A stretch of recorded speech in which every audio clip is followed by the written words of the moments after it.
the latest details on the political upheaval in the UK, Duncan Crawford joins us now in London. Duncan, I understand there's been more resignations in the shadow cabinet. It's not looking good for Jeremy Corbyn.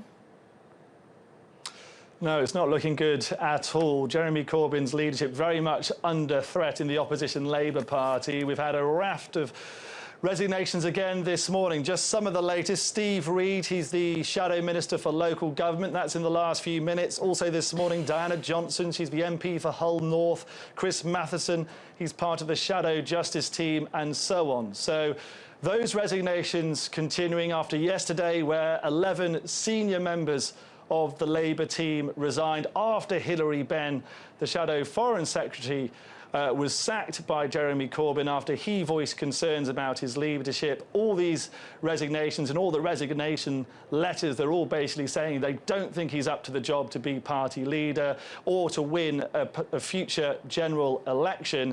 From Jeremy Corbyn's side, his people saying, no, he's not going anywhere, that he was democratically elected by the wider Labour Party membership. That's hundreds of thousands of people who are Labour Party members, and they say he will fight on. But like you say, the resignation's still coming in this morning, and we are expecting more resignations over the course of the day.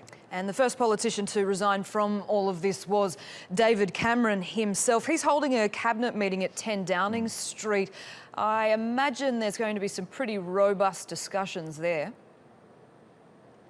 You know, I think robust might be an understatement. This cabinet meeting, the first cabinet meeting since the EU referendum on Friday, and oh, to be a fly on the wall to hear what is said. You're going to have cabinet ministers who campaigned for the Remain campaign and obviously for the Leave campaign. They're split right down the middle, like the country is, over this EU referendum, and they'll all be looking at David Cameron knowing that he's not going to be leader for much longer. Obviously, he's already said he's going to step down. He won't be Prime Minister from the autumn onwards, so they'll be looking around that table thinking one of them could be the next Prime Minister. Theresa May, the Home Secretary, has reportedly been taking soundings over the weekend. Boris Johnson, the former Mayor of London, obviously headed up one of the main Leave campaigners, is also highly likely to throw his hat into the ring. So they're two possible contenders.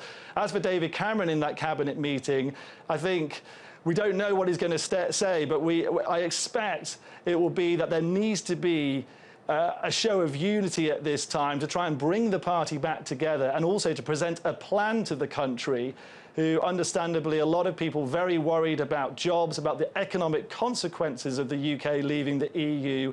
And David Cameron, I'm sure, in the cabinet meeting, but also later on today in Parliament, where he also is going to give a statement, he will want to present to the country the idea that they are going to get it together, that they will work their way through the turmoil and the chaos, which we've seen already. 2 trillion wiped off of world stock markets, the sterling dropping significantly against the dollar, and so on. But in terms of the basic questions, who's going to be the next leader of the Tory party? Who will be the person to lead the UK through the negotiations to leave the European Union? We don't know the answers to those simple questions. A mad Monday, to say the least. Duncan, look forward to your updates throughout the day. Duncan Crawford there in London.